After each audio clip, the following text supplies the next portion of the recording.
My mother was standing in the garden at her easel, painting. There was a wall of oleanders next to her, and the scent of jasmine was in the air. It was quiet, and she was at peace. But when my dad came home from work that day, he did not feel peace, because as he looked around the garden, something was missing. Someone was missing. Their infant daughter, little baby me. My dad rushed up to my mother and said, "Where is Guang Ming?" And my mother calmly replied, "Don't worry, the angels are watching her."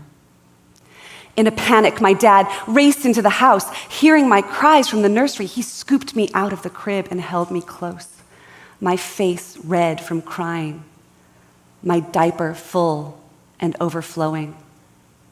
He changed my diaper and called a friend to come and get me. And then he went back out to the garden where my mother still stood, calmly painting. He took her by the elbow and led her to the car and drove her straight to the emergency room. And as they went through those double doors, she was quickly taken to the back because it was clear that something was seriously wrong. Upon questioning, my mother told the doctors that she had not slept since I was born. I was a colicky baby, and every time she closed her eyes, I would begin to cry. And so she stopped sleeping. She didn't sleep for 30 days, and it was too much. My mother suffered a psychotic break. She was in postpartum psychosis. It took drugs for them to get her to sleep, and when she finally closed her eyes and drifted off, she slept for 72 hours and woke up hallucinating. She spent hours in the art therapy room painting things she thought were masterpieces, but were like something a child might draw. And while my mom spent her days in the art therapy room, my dad reached out to his community for help because he didn't know what to do. He called her mom. He called his mom. He called his friends. My parents were married 10 years after interracial marriage was legalized in the United States. And my dad thought my mom might need a touch point back to her culture. So he reached out to the small but growing Chinese association in their area. And when my mom came home from the hospital 10 days later, she came home to a community of care. Now, ever since I held my first baby doll, I have wanted to be a mother. But I also grew up knowing my mother's story, and I was truly terrified. I was so scared that what happened to her could happen to me, and I didn't know what to do. But when I was in college, my mom called to let me know that my Aunt Tammy was having a baby, and she was going to participate in an ancient Chinese practice called yuezi, a 30-day postpartum care plan. And I immediately had two questions. One, why had no one done this for my mother? And two, would my mother do this for me someday, should I be so lucky as to have a child? My mom didn't have a good answer to the first question, but to the second, she said yes without hesitation. And 10 years later, I was expecting my first, a little girl. And my mom reached out to her community for help. The same Chinese community that had helped her all those years before, because she didn't know what to do. Yuezi is very much an oral tradition passed from mother to daughter, and because no one had done it for her, she didn't know how to do it for me. But her friends taught her everything she needed to know. She made me fish head soup with papayas and soybeans. I had boiled pig's feet with black beans and ginger. She made me thinly sliced liver sautéed in sesame oil. Don't knock it till you've tried it. It's all really good. But more importantly, these nutrient-dense foods were meant to nourish my body that had been growing a new life for 9 months. The omega-3s in the fish head, the collagen in the pig's foot, the trace elements and minerals in the liver. I also did exercises that my mom gave names like no saggy breast exercise and get rid of big fat butt exercise.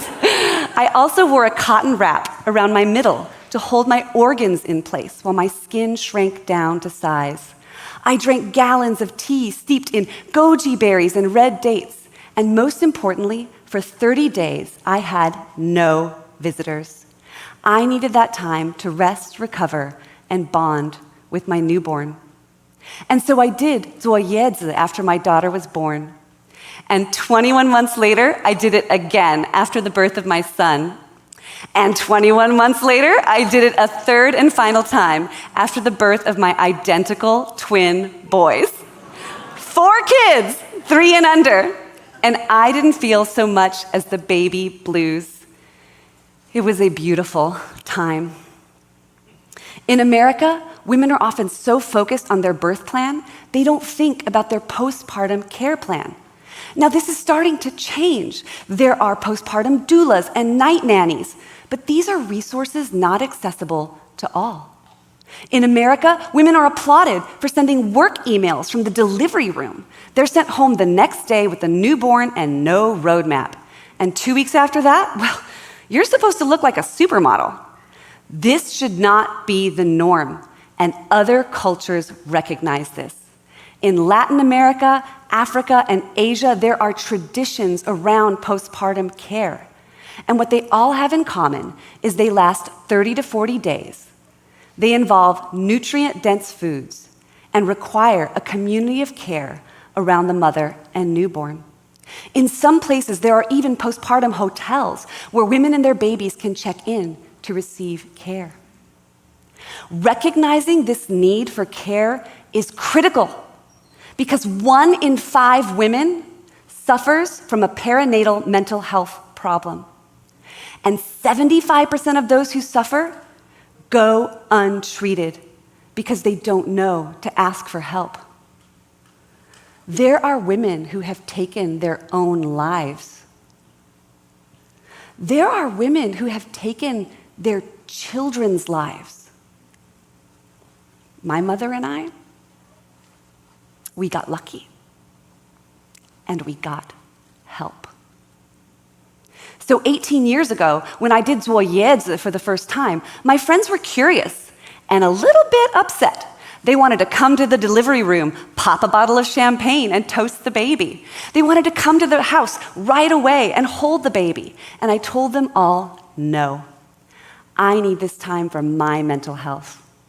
I need this time to rest and recover. You can come see me and the baby in 30 days. And as I did yuezi again and again, my friends grew more and more curious as they saw the benefits that it gave me. And they began to wonder, is this something that I could do for myself?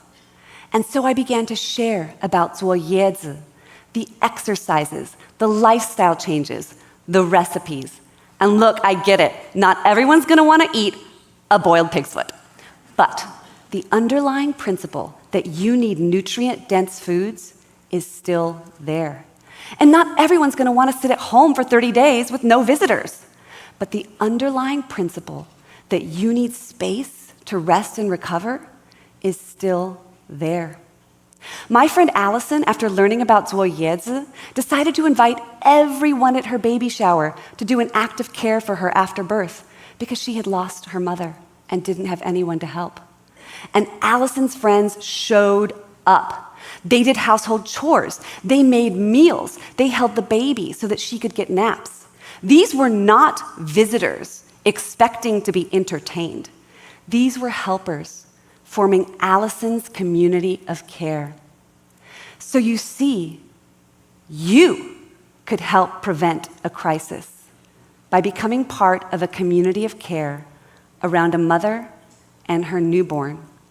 Your one act could make all the difference.